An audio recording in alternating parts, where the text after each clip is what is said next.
Hello and welcome to Measurement in Elementary and Secondary Schools. This is a combined course this year. Most of you, about 90% of you, are in elementary ed, but a small percent, about 10%, are in secondary. Most of the content is the same, but in the second part of the class there will be a major divergence where elementary ed students will be doing one set of tasks and the secondary students will be doing a parallel set of tasks but with their own individualized content. A brief overview to this. We're going to first just give an introduction to the course, what it's about, why it's important, and so on. Then we're going to go through the schedule, talk about how it's set into three major chunks. I'm going to talk briefly about materials that you will be using. The elementary ed students will have a variety of different things that they will be exposed to because you don't know what you're going to be teaching, but the secondary students will be charged with gathering some materials. Finally, we're going to talk about Cerigo and what you need to be doing to get ready for the first week or two of the class. First of all, the pitch. Why assessment is important to you. Well, there are three major things. One, cognitive biases. We all have a bunch of built-in mistakes that we make, that we all fall, victim to at one time or another. And they lead us to make systematic errors, where we overestimate things or underestimate things or go left when we should be going right and things like that. The second thing is that then this leads to life satisfaction, that knowing about these biases and trying to set up something to get around them will give you a better quality of life. And hopefully during this 6-week course, we'll be able to have you apply some of these concepts to some personal things that are either fun or meaningful or something like that. Finally, when we talk about teaching and we talk about teaching success, making sure that you don't fall victim to some of the built-in biases will make you a better teacher because you'll get better information about whether things are effective or not. And I can speak from experience. I'll share a story or two about mistakes that I've made in the past. But first, before we get to that, there's a little quiz. This is an assessment class, so we're going to start with a little quiz. And I'd like you to answer the next set of questions as best you can in 2 minutes. So I will leave it up briefly. I'd like you to pause it because otherwise this video will get longer than it needs to be. And just time yourself for 2 minutes. All right, so ready, set, go. So pause it now and answer these questions.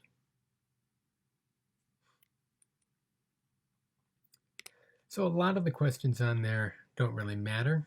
The ones that I care about are in bold, and this has been called the shortest IQ test in the world. It's basically a predictor of mental functioning and things like that, but there's a lot of trickies, and it's not that reliable. It's not that great of an IQ test, but that's how it's been built. And there are 3 questions here that play on some of your biases. Now, if you look at the other questions that I put around them, I put those there to try to do what's called semantic priming, to get you in the mood thinking, oh, these are really stupid, easy questions, right? And so that will make you think less carefully because each one of the bolded questions has a right answer and a common mistake answer. Most college students who take this get 1 out of the 3 correct and miss the other 2. They have given this to a bunch of different university groups, and the students at MIT, on the average, which is one of the most prestigious, you have to be book smart to get into that thing and a really hard worker, careful thinker, get 2 out of the 3 correct. Now, if we look at them, you may want to look at your answers again, but we'll just go over what the right answer is and the common wrong answer. So, first one, a bat and a ball costs $1.10 in total. The bat costs $1 more than the ball. How much does the ball cost? Now, the right answer is the ball costs 5 cents. The common wrong answer that usually about 2/3 of the people in the class give me is 10 cents. And what this is just a kind of a mix of several biases that we're going to talk about. One is a substitution bias, where we take a more complex problem and substitute in a simpler problem. And then also a feeling of cognitive ease, that if something, when we make a decision about whether we have a right or wrong answer, the question is, well, things pop into our head. How do we internally judge whether that's right or wrong? One of the things is that if it feels like it's right, we just think it's right, and we don't investigate any further. We stop looking for different answers, right? Because otherwise we would just get involved in a problem and just keep going. So what happens here is that you have $1.10 and $1, and you see those two figures, and so you just split them out, $1.10. But of course, if the ball was 10 cents and the bat was $1 more, that would mean the bat is $1.10, equaling a total of $1.20. So the ball has to be 5 cents, because $1.05 plus 5 cents gives you that $1.10. So in the second one, you have a lake, doubles each size, it's lily pads, right? And if it takes 48 days to cover the entire lake, how long would it take the patch to cover half the lake? Now the right answer is 47 days. Right, because it doubles every day. So on day 47, it would cover half the lake. On day 48, it would cover the whole lake. The common wrong answer, though, that again, 2/3 of the people in the class give me, typically when we do this, is 24 days. Because they think, oh, half of 48 is 24. And that just makes sense. It feels right. Same set of biases going again, and it leads people to make this systematic error. Finally, there's if it takes 5 machines 5 minutes to make 5 widgets, how long would it take 100 machines to make 100 widgets? The answer here is 5 minutes, but the common wrong answer that, again, 2/3 of the class gives me typically is 100 minutes. Because in the first set, of course, you have 5, 5, and 5. So it makes sense that the second set would be 100, 100, 100. Now, for the math educators in this class, you probably, in the math minors for elementary ed, maybe the business people, you probably did a little bit better than average. Maybe you got all 3 right? And you can feel pretty proud that you're above average. But if you got them wrong, don't worry about it, because it's just one of those things that if you're not used to these kinds of problems and looking for things, you're going to make that natural systematic error. And the same thing goes for a lot of our lives, right? We habitually pick the wrong romantic partners because we get fooled by some things that feel right rather than things that are right. We go for short-term goals rather than thinking about long-term goals because the short ones feel better in the moment, and so on. And in teaching, it's the same kind of thing too. We tend to overestimate some students' abilities and underestimate others because of how they look, how they talk, how they act, previous history, experience with them in other classes, and so on. And so we have to think about these. And so a few of the things that we talk about a lot are priming, where priming means that you kind of get mentally prepared for an environment. And certain parts of your brain get activated and other ones shut down. You become very sensitive to certain types of information. So like in a movie, when you hear creepy music, it's priming you for something bad to happen, and your body reacts. Right? Just like when you're in a tense moment and all of a sudden you hear light music, well, now you know it's over. And so you start to relax. You're not thinking about doing it, it just happens. We've talked about cognitive ease. Another one is confirmation bias, and I'm sure many of you have heard of this, if not all. And this is just the idea that we look for evidence that supports our opinion that we already have rather than looking for the truth, or we filter all available information to support our position rather than call it into question, right? And this is one where, as a teacher, here's an example of how this affected me when I was first teaching. I was teaching a class on statistics, and it was, some people just got it, and a lot of people, though, struggled with it. And it was my first time teaching the class, and, I don't know how to, or I didn't know at the time how to figure out how everyone was doing all the time. And so I would be talking through some concepts, and I'd be looking around the room at people to try to get some visual recognition of whether or not they got it. And there's this one guy, we call him Charlie. It wasn't his real name, but that's what I called him actually. And he would always be looking at me like, yeah, I totally get this. I am with you 100%. He's nodding, he's smiling, he's got a look of conviction in his face. And so I took that to mean that everybody understood it, right? And when it came time to actually give them homework or give them an exam, it turned out he didn't understand it at all. But I was fooled by his appearance, right? And it turned out that some people who looked like they weren't paying attention really got it. Probably didn't need to be in the class. Other ones that we'll talk about are the halo effect, where some people just kind of have a +1 about them for everything. Can't do any wrong. We'll talk about the substitution error a little bit more, the availability heuristic a little bit more, and some other ones are the conjunction fallacy, optimism, and planning fallacy. Most of these come from a guy named Daniel Kahneman, kind of been popular for the past few years. Highly recommend looking into some of his stuff. So know that these and many, many more are always existing in your head, and they're really powerful. So when we think about this, right, the bottom line is that we're really good at assessing, but there are a lot of built-in mistakes. However, our brains and our judgments that they produce are fairly accurate, and our intuition should be listened to. And there's a story of an experiment that some students were set to play this game, and there were 2 decks of cards. We'll say one was black and one was red cards, and they had different point values. And it was up to the student to figure out whether or not they should go with the black deck or the red deck, which one was a better bet, right? And they would hook them up to stress detectors to see whether or not they were getting stressed. And they would also count and pay attention to how long it took them to figure out which deck was better. Now, the black deck gave you some small penalties and some small rewards, but there were way more rewards than penalties. And even though you never got a lot of points, it was a steady increase. The red deck, on the other hand, had some pretty big gains, but it also had some huge losses, bigger than any gains that you could get, and there were a lot more of them. And so they just wanted to see how long would it take people to figure out which one was better.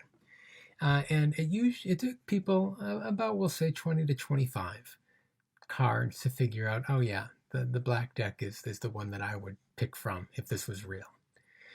And that's interesting, but the more interesting thing is that by the 8th card on the average, when people would start to reach for the red deck and pick a card to see what the next one was, they would start showing a stress response, like, whoa, this could be bad, right?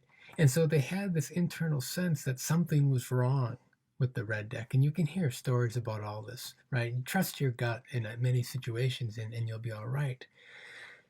And I think that's important. Your judgments in our brains are wired to let us make great decisions without thinking all the time. So you should listen to your gut. But because we have biases, never trust it completely, because everyone, myself, my wife, all my family, and every student I've ever had makes common mistakes. We all have biases built in. So listen to your gut, but never trust it completely. The second thing we should talk about are our personal stories and how maybe we've accepted some beliefs and practices about teaching or about our personal lives without ever really questioning as to whether or not they are the best things that we could be doing. And so another point of assessment is to constantly be trying to get closer to the truth. And when we think about why we want to teach the way we teach and what we think the point of school is and how we should interact with students and what reward systems are best for students and kids in general, right? We have a lot of things passed down through our culture, but we may not have ever really stopped to think about, do these actually work? And is this really getting me what I want? So here's a little video. I'm not sure if this is going to work. I'll test it out. If it doesn't, I'll put a link up so you can actually see the video.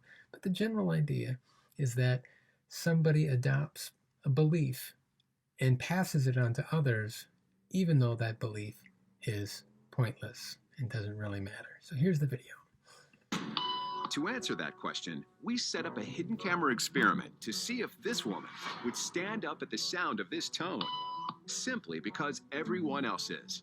You might be thinking you'd never go along with this. Or would you?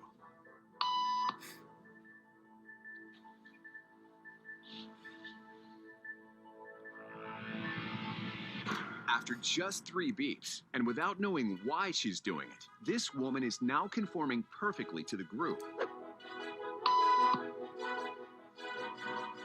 But what happens if we take the group away? Elaine, please.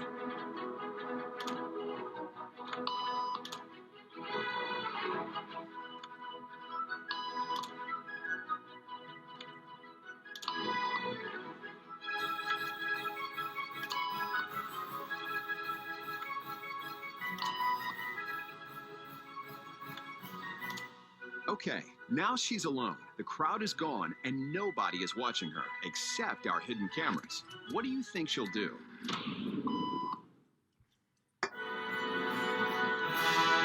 She's now conforming to the rules of the group without them even being there.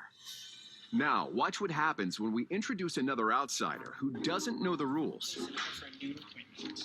Have a seat, and they'll be out in just a couple minutes. Thanks so much.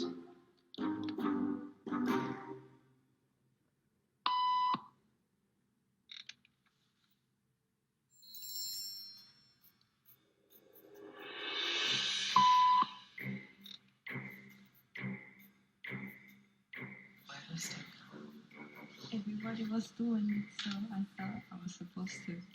Think she'll teach the new guy what to do?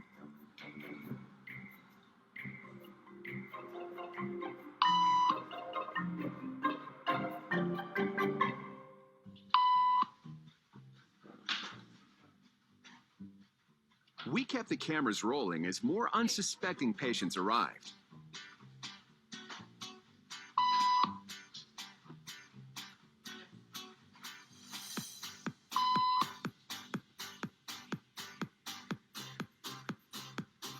And slowly but surely, what began as a random rule for this woman has now become the social norm for everyone in this waiting room. Here to explain what's going on in their brains is Jonah Berger of the University of Pennsylvania. This sort of internalized form of herd behavior is part of what we call social learning. Starting at a very early age, when we see members of our group perform a task, our brains literally reward us for following in their footsteps. When I saw everybody stand up, I felt like I needed to join them. Otherwise, I'm like excluded. Once I decided to go with it, then I felt much more comfortable. Conformity is how we become socialized, but it can also cause us to develop bad habits or repeat past wrongs. And it's why even this rebel, who wasn't standing for any of this nonsense, eventually joined the ranks. And the only thing more shocking than seeing how easily conformity affects the way you act is that similar forces are subconsciously shaping the way you think right now. So this idea is so powerful that maybe traditional schooling isn't the best way to go. Maybe online education actually could be much, much better, and a lot of people think it can. Maybe some of the ways that we structure our lessons, the ways that we measure learning, aren't really doing what we want them to do, or aren't maybe helping us meet our long-term goals, right? And this idea that we just kind of accept what we've been a part of in every way is why it was okay for many people, for many generations, to think that slavery was all right, that women were property, that a man had a right to physically abuse his wife because she was his property. I mean, it wasn't that long ago that women couldn't vote in this country. Not really. And when we think about all the other things that, we kind of have adopted about what we eat, what we wear, how we spend our time, what our life expectations are, what we think we need, maybe those things need to be questioned. An assessment is really about figuring out whether or not the questions you're asking are any good and trying to figure out what counts as good evidence to support whether or not you should continue a behavior, a belief, or a practice, or maybe try to get a new one. So, moving on then, when we think about assessments and grading, students usually don't like it, and teachers usually don't like it either because it's stressful and it takes up a lot of time, or it can. So surviving grading and assessments. In nature, survival depends on 4 F's of fighting, feeding, fleeing, and first dates. There's another F word there, but I'm not going to say that one. In academics and assessment, survival depends on the 4 F's of being focused, being efficient, being functional, and being fun. So focused assessments, and this is one of the big things we're going to be talking about, is this idea that we're going to be just trying to measure what we care about and leaving everything else out. It's going to be really easy to let other things that we don't really care about get in the way of seeing what we want to see. And we're going to call this a construct validity issue when we get there. And that's not for a couple days. When we think about what we're focusing on, right, we're focusing on what facts, what principles, what skills, perspectives, values, attitudes, or anything that you care about, right, and trying to eliminate everything else. So we want our assessments to be focused. Secondly, we also want them to be functional, meaning that they're not just focused on what I want them to be focused on, but they're also giving me the information that I want. And in this, we're going to be talking more about Bloom's taxonomy and making sure that we're getting things at the right level of cognition and we're getting good content coverage, which is going to be something we'll call a content validity issue. So I want my assessments to be functional as well as focused. Once you hit that level, then you want to make them efficient. I mean, you got to make them focused and functional first. But once you get to that point, then you want to figure out what is my best assessment tool for doing the job. How can I do this really quickly without sacrificing too much quality? And this is something we're going to be talking about a lot, the time-quality trade-off. Getting really good information about what every student knows can be a lot of fun, but it'll take a lot of time. Like I could have a weekly meeting for each one of you for half an hour and we could talk about all the content, right? But even though there are only 13 people in this class, that would be a good portion of one day if it was a half-hour conversation, right? 7.5 hours full day. Last semester when I had 90 people across 2 sections of this class, I didn't have enough hours in the day to do that each week, right? And so you have to think, well, I got lesson plannings, I got maybe coaching, I got all my other classes. I might be teaching 5 sections of 30 students each, 150 total students. Maybe they're the same, maybe they're different, maybe the content's all different. I got to figure out a way to do this without killing myself, right? I'll want to automate it as much as possible, and this is one of the great things about technology, that things can be auto-graded, they can be auto-scored, and they can be compiled so you can see what people are making common mistakes at a glance without having to grade everything by hand. And in particular for people like math teachers and even language arts teachers, there are some ways that we'll talk about trying to make assessments that could take a long time a lot faster. Finally, you want to make your assessments fun. And this is, kind of the gold standard for yourself. But you want them to be enjoyable for your students. You want them to be enjoyable for you. We'll have a few of these during our class where it's, we kind of go away from the hard core kind of facts of what we're trying to do, and we bring in some personal interests a little bit more. It still extends the content and the idea more broadly and reinforces the skills, but it gets more personalized, not just for teaching, but for life. And I find that when I ask students about this, they enjoy them way more than the traditional stuff. And I enjoy grading them way more as well, because usually we make them so there's some humor in there, and there's a lot of fun. Now, 2 more essential rules then when you're thinking about assessments that kind of apply to this time quality trade-off in the 4Fs. One, you need to be assessing all the time, but only as much as necessary. For some areas, you need to be paying a little bit of attention, but sometimes you need to slow down and focus to try and figure out exactly what's going on. And the example that I give for this is that it's like when you're going on a road trip, right? And in particular, you are going, part of the road trip is places you've been before many times, and some, though, are new areas.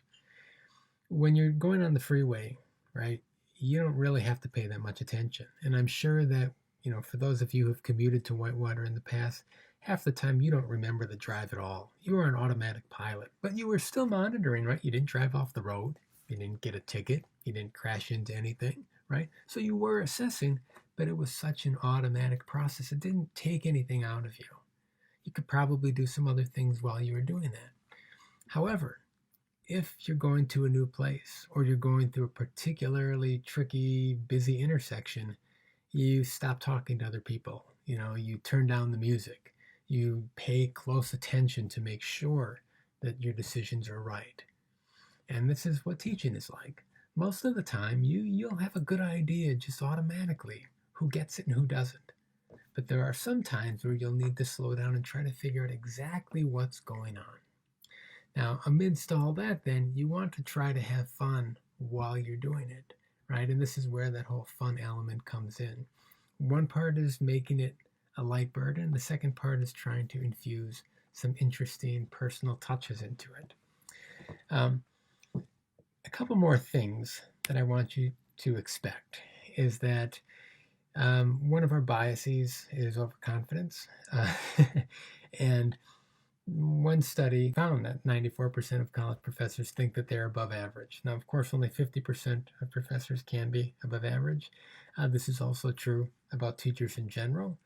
Most teachers think that they're better than their peers, and that just cannot be true. The same is said about drivers. Like this person, it was probably among the 80% of drivers that think they're above average because, look, I can down a bag of Doritos while I'm speeding down a country road. Makes total sense. I must be excellent. I would consider this person a terrible driver. So one thing is that we do have this bias in us, and try to step back. I think I'm average in most ways as a professor. Sometimes I think I'm above average. I've never thought that I was great. I also never thought that I was terrible. I've seen great and I've seen terrible, and I don't think that's me. So I think I'm about average. So you can expect an average professor experience. Some other expected occurrences, in particular when you get feedback, is that we tend to focus when you get feedback from, say, your curriculum coordinator, any peer mentors or coaches, or your principal, or any administrator who comes and observes you, especially during student teaching, from your cooperating teacher, or in your first years of teaching. A lot of people, this isn't everybody, tend to focus on the things that are wrong. So here we have this little cartoon. What are you looking at? This one thing right here that is not perfect. And the next phrase is, of course, that it is the one thing that's not perfect, and everything else is amazing. But she's spending all her time focusing on that one thing. So make sure that you don't get sucked into it. It's an interesting paradox, actually, because this is true about most of my colleagues, that most of them think they're above average, yet most of them focus when they get negative student remarks. It's really hard to let them go. And I am not immune to that myself. You have to remember all the good stuff that happens too. Now this brings us to the fifth F. It's a little surprise. Hey. Feedback. Sometimes bad, sometimes good, sometimes surprising, right? One of the things that I like to do, didn't do it last semester because I just was doing too many other new things, but I like to send out little Google form surveys at the end of each class to get some idea about what you're feeling about how well you're mastering things. I have assessment data as one thing, but it's a different thing to know what you're thinking about it, right? Because maybe you got 100% on the quiz, but maybe you still don't have a lot of confidence, or you're confused and you got lucky and you guessed, right? Those are important things for me to know. as a teacher, and it's an important thing for you to ask yourself. The goal is never just to get 100%, it's to understand the concepts. So I will be sending out some of these periodically as well. Class is mostly web-based, although there are a couple exceptions. It is also mostly asynchronous, meaning that you will be able to manage your time and do things when you can. There are 3 sections combined into all different tasks. 2 of those sections are elementary ed, and there is a small secondary ed section as well. Most of the time, there's so much overlap in these 2 courses that there will be no real difference in what's assigned. As we get to the second part of the class, after about week 7, the secondary students will be branching off to do things that are much more aligned with what content area they are specializing in, whereas the elementary ed students will be exposed to a variety of different content areas. Then we'll all come back together in the last 3 weeks when we talk about standardized testing, grading, and standardized test preparation practices along with effective assessments. If we talk about the schedule of the class, each week has its own set of tasks that are due on the following Sunday.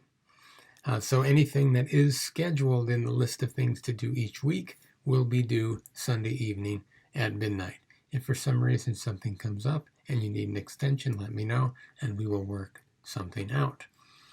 If we look at the syllabus itself, you can see that there is a note about meeting times. Right now, I do have some face-to-face meetings scheduled with parts of the class. However, I recognize that our campus might be shut down at some point, in which case we will have to move things online.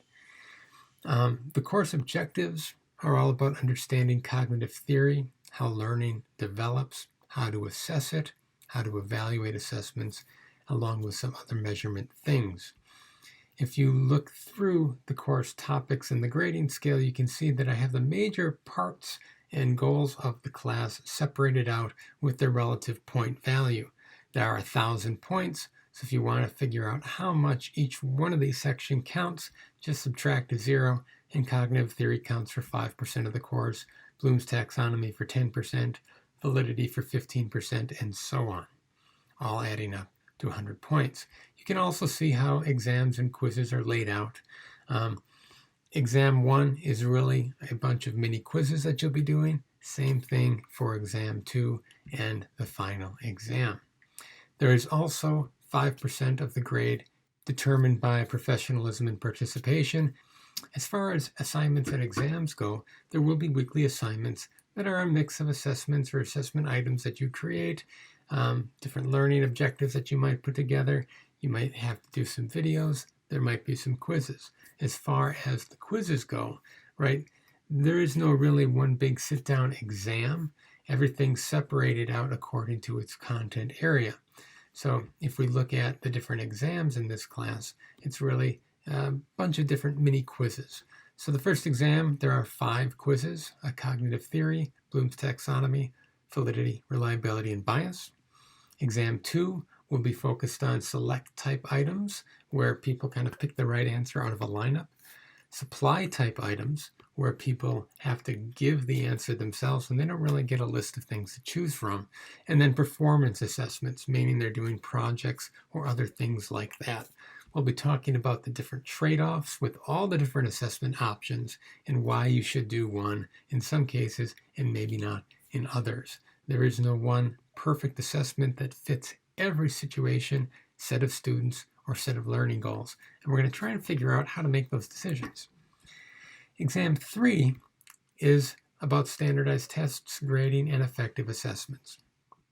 If you look at the daily schedule of topics, they are pretty well laid out, and we probably won't deviate much from this particular structure. But if I find that because of the online format, things are getting too much on my side, or I think things are getting too much on your side, or not enough in either one of those cases, I will make adjustments accordingly. You can feel confident, though, to work ahead a week if you want, given that your schedules probably change with work and other responsibilities. You might have opportunities to work ahead, and I will try to make sure that those are available for you. As we go down to week 6, we see that October 5th and 7th are the face-to-face meetings. I will be giving you the room numbers the week prior. I've secured, at least for some meetings, a larger room so I can increase the number of students from about 10 in winter to maybe 15 or 20, where we'd be in a gigantic lecture hall that normally seats about 150 to 200 students. That way everyone can still have conversations, although you might want to bring a megaphone, and we can talk and have conversations and have a good exchange of ideas that are much more beneficial than just kind of meeting online. Nobody is required to come to these. I will have a sign-up sheet that I want you to fill out this week, but if you can't or you feel like it's not safe, I totally respect that position. And you can either stream in or watch the recording of each one of these sessions. And each one of these sessions will be recorded to make sure that if you have questions that you don't feel like are answered or somebody else has a perspective that you want to understand, you have the opportunity to see those things. I will note that for section 2, the Wednesday night sections, it's going to be split into 2 different sessions for that night. So session 1 goes from 5 to 6:15, and session 2 goes from 6:15 to 7:30. Now I will have different rooms set up for this, so I will probably modify that 6:15 start time to 6:20 and give myself some time to move from one room to the next. As we keep moving down, we see again the exam review for exam 2. I have 2 sessions for section 1 and 2 sections for section 2. Going down, there will be a virtual review Wednesday from 9:30 to 10:45 and Wednesday from 5 to 7. You can go to either one, you can go to both. People find the review sessions very beneficial because I give you basically a practice exam and then we go over why the right answers are the right answers, and you get to hear a lot of different perspectives. I get to hear a lot of different perspectives that identify what I need to focus on more, and people usually have very positive things to say about them. During final exam week, the schedule is section 1, both for the 9:30 to 10:45 section for 424 and 425. The final is on Wednesday, December 16th, really early. For section 2, it's on Wednesday, December 16th, afternoon. This is when I'm supposed to offer them. If there is some leeway in that, I will let you know. I imagine there will be. I have other university policies and resources listed at the end, but if you have any questions about any of that stuff, let me know. Getting back to some of the other things, when it comes to the second part of the class, we will really need to have some materials to work with. They're going to be useful early on as well, but it's really important to have this all squared away by week 6 or 7. For 425 students, it's even more important. I will want you in the first week to gather some materials and figure out what you really want to be focusing on in terms of developing an assessment. It will require you to find a 3 to 5 lesson unit, meaning that you might find an existing unit and have to shrink it or expand it, but the idea is that all the lessons will be combined or building off of one another. I have materials for all the elementary students, but I want the secondary students to find their own things because it could be art, science, chemistry, biology, mathematics, anything like that. And I don't know what you really are going to be teaching. You're going to be the expert in a lot of that content. We're going to be using this to get practice for objective lesson and unit assessments and goal creation. So because you're going to be spending a lot of time with it, pick something you like and or are familiar with, because you're going to be spending a lot of time going over it and over it and over it. The hardest challenge that people have when they're trying to piece things together is finding something to focus on. And it's easy when all the materials are straight out of a textbook because the answer is right there. But typically social studies and art majors who want to bring their own materials together have a hard time getting focused. It makes it a lot more stressful. So find some pre-existing materials if you can, and that'll make it a lot easier. If you have an old textbook, use it. If you want to make a trip to the library, you can. If you want to look for online resources, you can do that too. But let me know if you need some help and I can point you in the right direction. If there are any business ed majors in the class, you should stick to content that you've already taught or units that you have already developed, and we will be focusing on refining those assessments and making sure that you're using things in an efficient way. Finally, this brings us to Serigo. Everybody should have gotten an e-invite about signing up, and it's pretty easy to sign up. What it does is it gives you a series of kind of mini lessons that you read through, and then it asks you some questions. And as you answer the questions, what it's doing is building memories. And as you do this more and more, your memories will get stronger and stronger. And this is kind of part of that whole cognition thing we're going to be focused on in the first week. When you look at this particular graph here, I will want you to get to level 2, meaning that you will have mastery of the things that you are exposed to for months. If you want bonus points, you can, and they add up. There's some pretty significant bonus points. You can get to level 3. There are 3 different Serigo units you're going to be doing, one on Bloom's taxonomy, one on validity, and one on reliability. I don't think anybody's ever gotten to level 4. It takes a while to get there.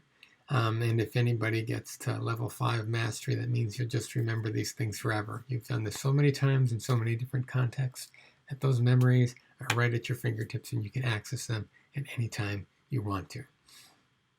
Your goal for this class, though, is again to get to level 2, and you have until the first exam to do this. It usually takes about 10 days to get to level 2 if you do it every single day. Sometimes, too, it depends on whether or not you answer all the questions right every time. But within 3 weeks, you should definitely have enough time to get to the appropriate level. And that's it. Make sure if you have any questions to shoot me an email. The list of things to do each week is in the syllabus, and once you're done with those things, you can call it a week. If you want to work ahead, you can do that too. Have a great day, and I look forward to working with each of you.